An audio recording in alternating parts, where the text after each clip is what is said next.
I'll be honest, I pulled some strings with my fiance's family situation, and honestly, I'm proud of how everything went exactly according to plan.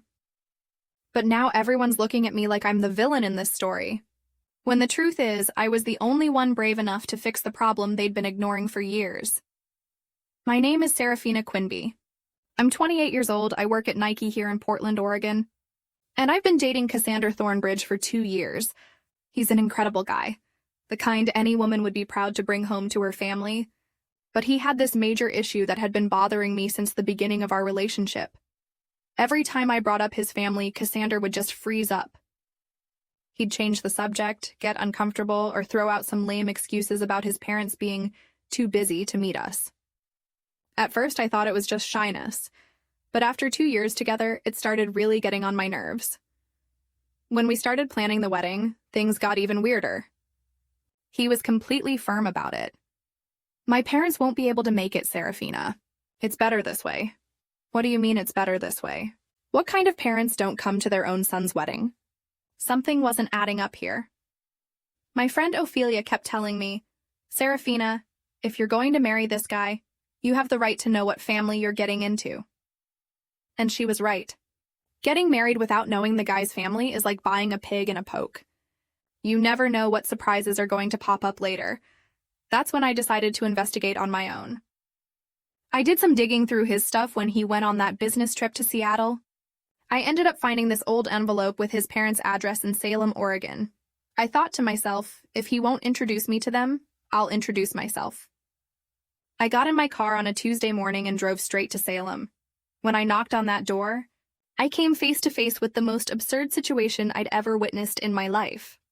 The truth is, Cassander had been lying to everyone, including me. And now everyone thinks I'm the one in the wrong here.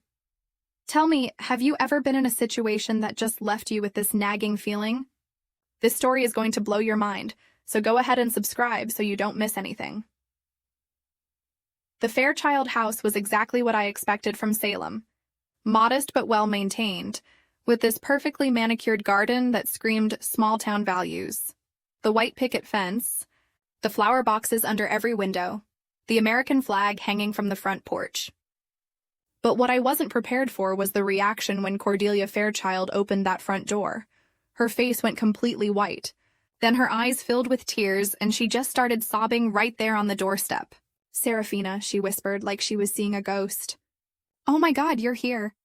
You're actually here. Before I could even introduce myself properly, she was pulling me into this crushing hug that lasted way longer than comfortable. Thaddeus appeared behind her, this gentle-looking man in his 60s wearing a cardigan that had seen better days, and he had the same shocked expression. Honey, is that really her? He asked, his voice shaking, and when Cordelia nodded, he started tearing up too. I'm standing there thinking, okay, this is definitely not the reaction of parents who don't want to meet their son's fiancé. They rushed me inside like I was some kind of celebrity, and that's when I saw it. An entire living room wall covered with photos of Cassander and me, pictures I had no idea he'd been sending them. Wedding magazines stacked on the coffee table, all bookmarked with little sticky notes in Cordelia's handwriting. Gift bags lined up against the wall with tags that said, for Serafina and Cassander's wedding. Cordelia was practically bouncing with excitement, showing me everything they'd prepared over the past 2 years. She kept saying how they'd been planning this moment for months, how they wanted everything to be perfect when they finally got to meet me. That's when it really hit me. These people weren't avoiding me or the wedding. They'd been preparing for it, investing in it emotionally and financially, getting completely attached to the idea of having me as their daughter-in-law. So why the hell had Cassander been telling me they couldn't come? Thaddeus pulled out this thick photo album, and I swear it was like looking at a shrine dedicated to our relationship. Pictures of our Nike company picnics, screenshots of my Instagram posts, even printouts of articles about Portland wedding venues. They knew more about my life than some of my actual friends did. We know you work in marketing at Nike, Cordelia said proudly, like she'd memorized my resume. And that you love hiking in the Columbia River Gorge. Cassander tells us everything about how wonderful you are. I sat there drinking their homemade lemonade, realizing I was looking at 2 people who were completely obsessed with their future daughter-in-law, who had been counting down the days until they could be part of our wedding. And suddenly, a much more interesting possibility started forming in my mind about how I could use this situation to my advantage. What happened next was where my strategic thinking really started to shine. And honestly, I'm still impressed with how quickly I adapted to the situation. Instead of just exposing Cassandra's lies like some emotional amateur, I realized I had stumbled into something much more valuable than simple family drama. I spent the next 3 hours with Cordelia and Thaddeus, carefully positioning myself as the sophisticated bridge between their rural Salem world and Cassandra's urban Portland life. I told them that Cassandra had been protecting them from me, worried that I might be too judgmental about their simple lifestyle. I kept telling him, I said, watching their faces light up with hope, that family is the most important thing in the world, and that I don't care about social differences. I just wanted to know the people who raised such an amazing man.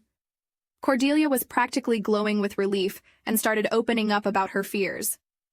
We were so worried you'd think we weren't good enough for someone like you, she admitted, her voice shaking with emotion.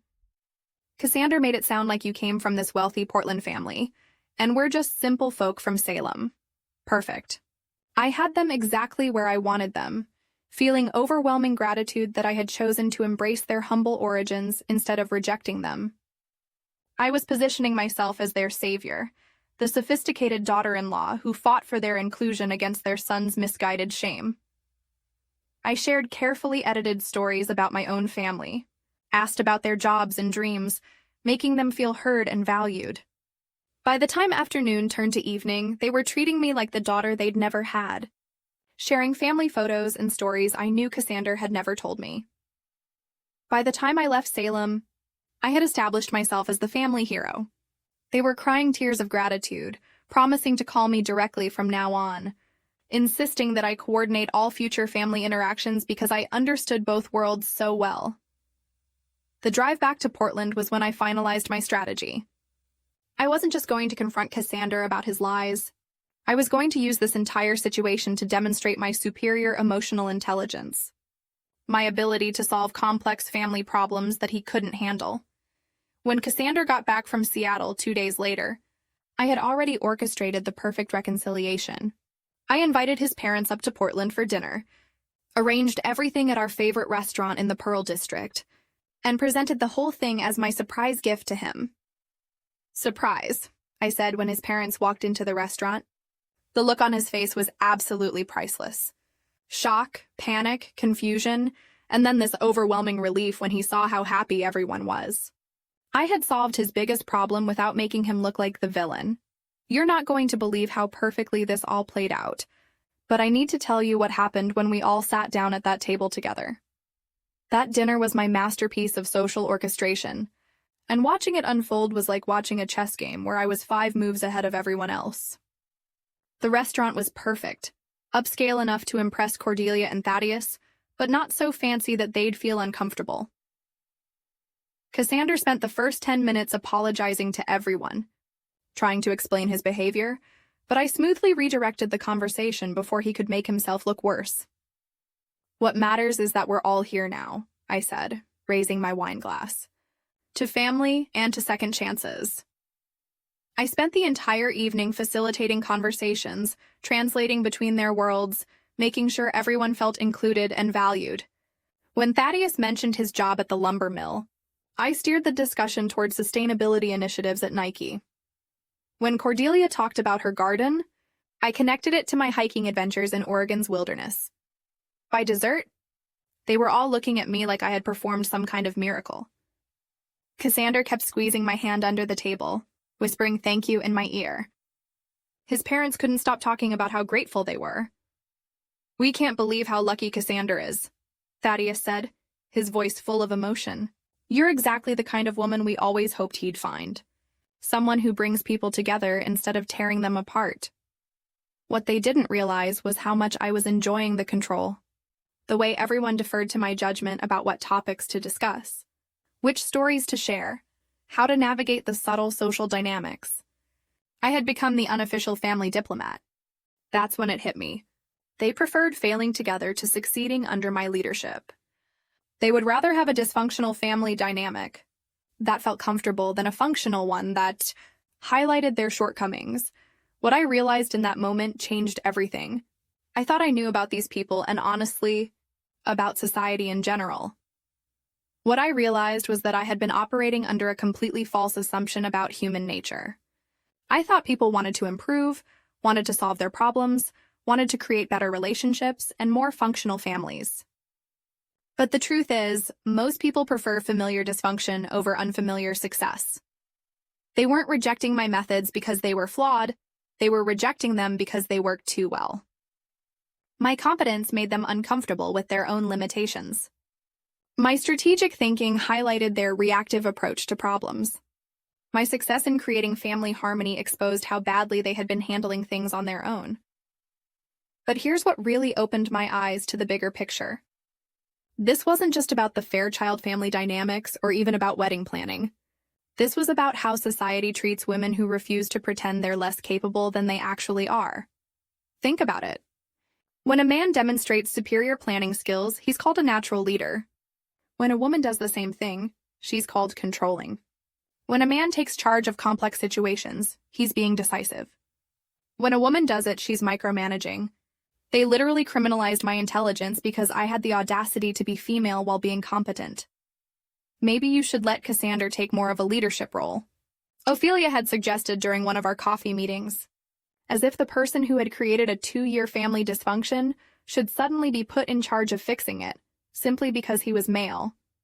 And that's when I understood what was really happening. They couldn't handle the fact that the most capable person in this entire situation was a woman. So instead of acknowledging my abilities and learning from my approach, they had to tear down what I had built and exclude me from the process. The wedding planning became a battlefield where my competence was treated like a threat to their egos. My ability to anticipate problems was framed as anxiety. My skill at coordinating complex logistics was called obsessive. My success at bringing people together was labeled as manipulation. I watched them struggle with tasks I could have completed in minutes, making mistakes I had specifically warned them about, recreating conflicts I had already resolved. But they preferred their struggles to my solutions, because at least their failures felt like their own choices rather than admitting they needed my expertise. "We just want to feel like we're contributing," Cordelia had said, as if my efficiency had somehow prevented her from participating. But what she really meant was that she wanted to feel necessary, even if it meant accepting inferior results. That's when I realized I wasn't dealing with ungrateful people. I was dealing with a system that punishes female excellence and rewards male mediocrity. They weren't just excluding me from wedding planning, they were participating in a cultural pattern that diminishes women who dare to be more competent than the men around them.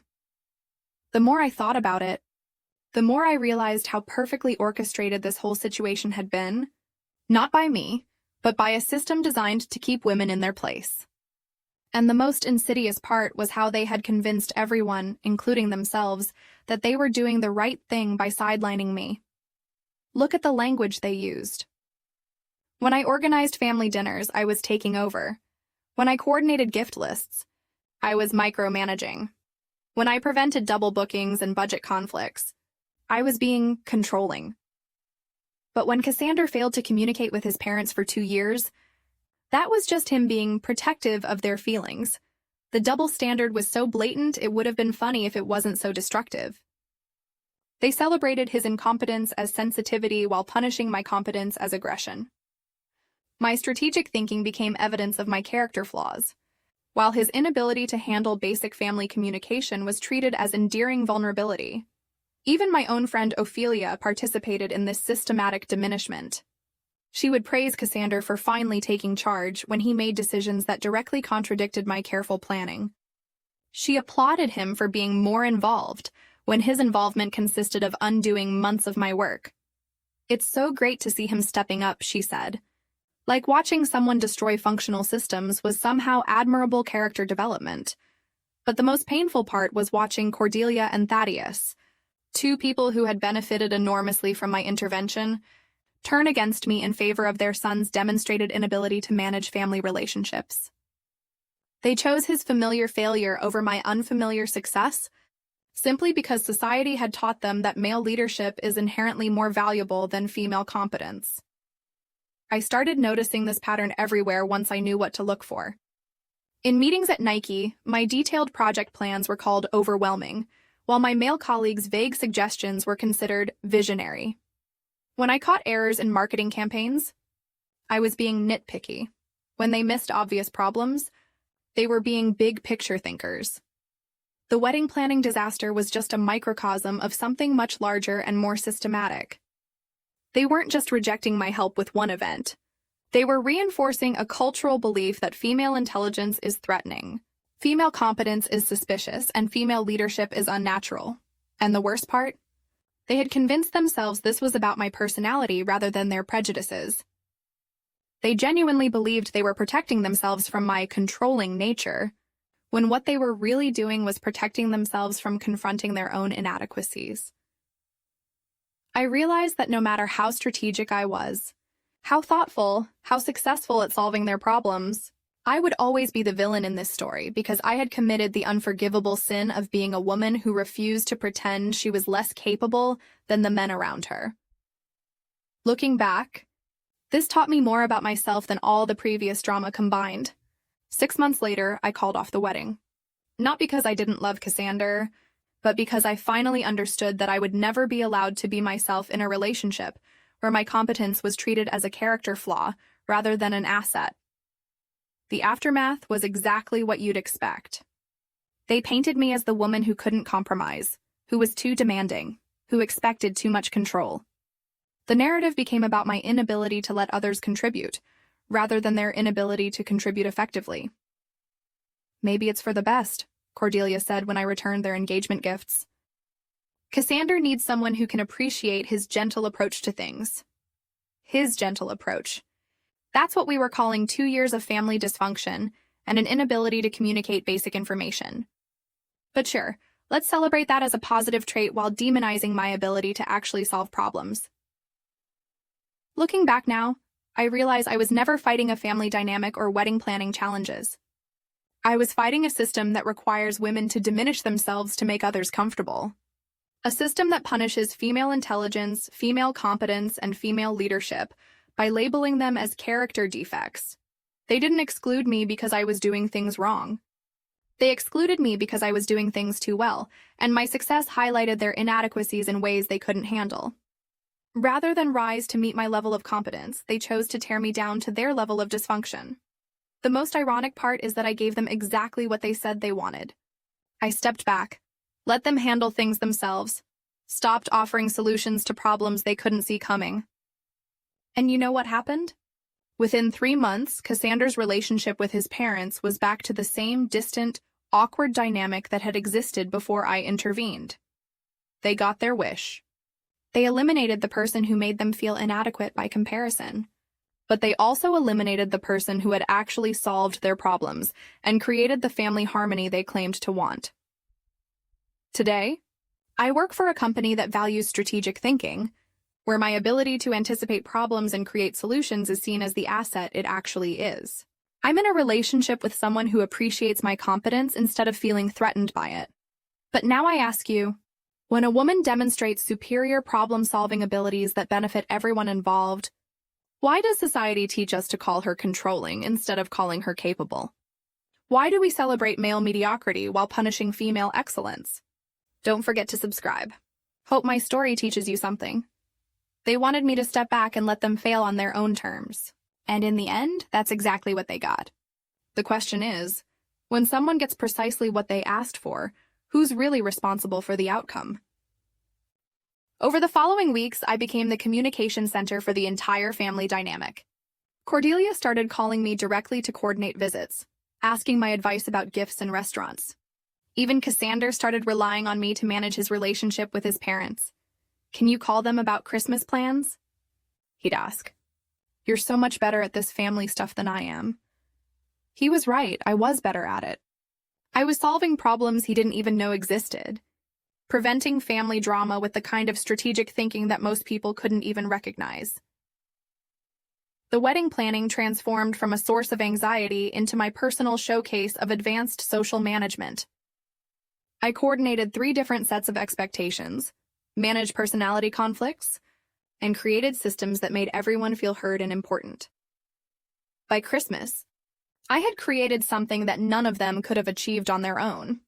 A perfectly functioning family system where Salem values met Portland sophistication, where generational differences became strengths instead of obstacles. I was proud of what I had accomplished, and I expected recognition for the complexity of what I had engineered. Instead, they started questioning my methods, as if superior planning and strategic thinking were somehow problematic instead of impressive. The shift started in March, and honestly, I should have seen it coming. But when you're operating at a higher intellectual level than everyone around you, sometimes you miss the petty insecurities building beneath the surface. Ophelia was the first to start questioning my approach during one of our regular coffee meetups in downtown Portland. She made some comment about how controlling my wedding planning had become. Using that word specifically, like organization and foresight, were somehow problematic. "Serafina, don't you think you're micromanaging everyone's relationships a little too much?" she asked, stirring her latte with this concerned expression. "Maybe some things should just happen naturally." Naturally. Like the 2 years of dysfunction and family separation that existed before I intervened? Like the anxiety and shame that were destroying Cassandra's mental health? But apparently my solutions were the problem, not the chaos I had inherited. Then Cassandra started making these subtle comments about my intensity around family coordination. He began suggesting that maybe we didn't need to plan every interaction. Maybe his parents could just figure things out on their own.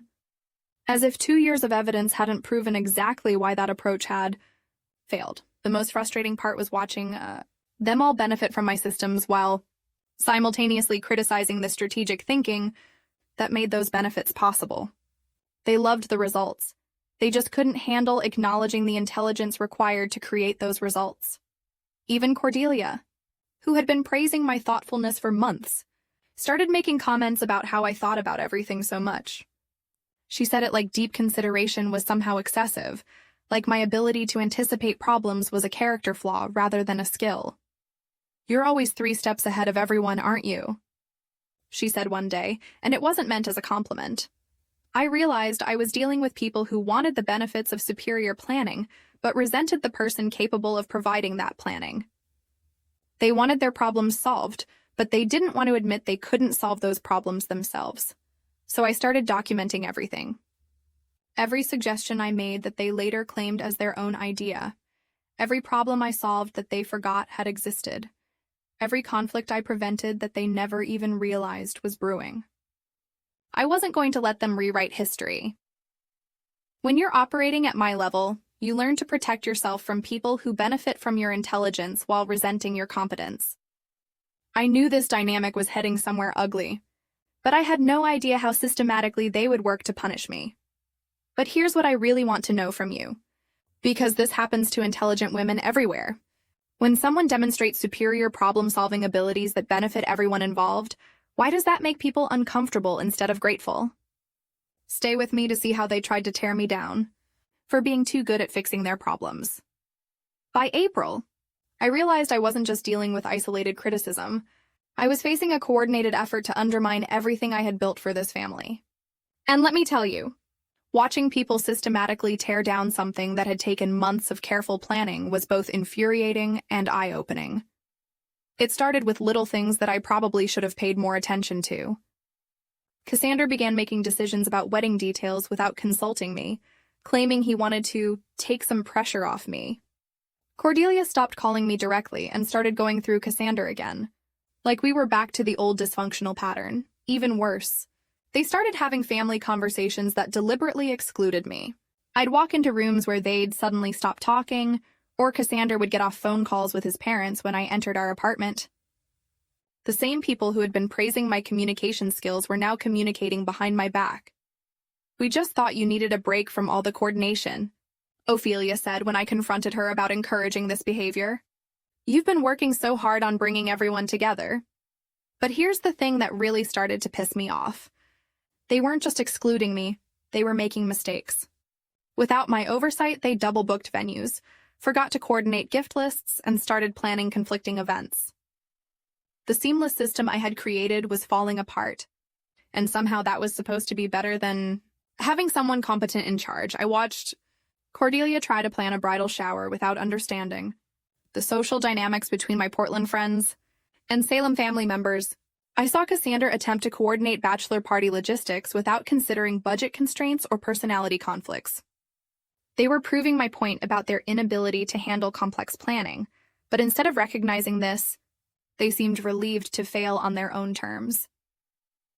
Maybe it doesn't have to be perfect, Thaddeus said during one family dinner. Maybe we just need to do our best and see what happens. Our best? Their best had resulted in 2 years of family separation before I intervened. Their best was a recipe for exactly the kind of wedding disaster I had spent months preventing. But apparently, mediocre planning with good intentions was preferable to excellent results achieved through strategic thinking. The most insulting part was how they started framing my competence as a burden they needed to escape from. Like my ability to anticipate problems and create solutions had somehow oppressed them instead of improved their lives.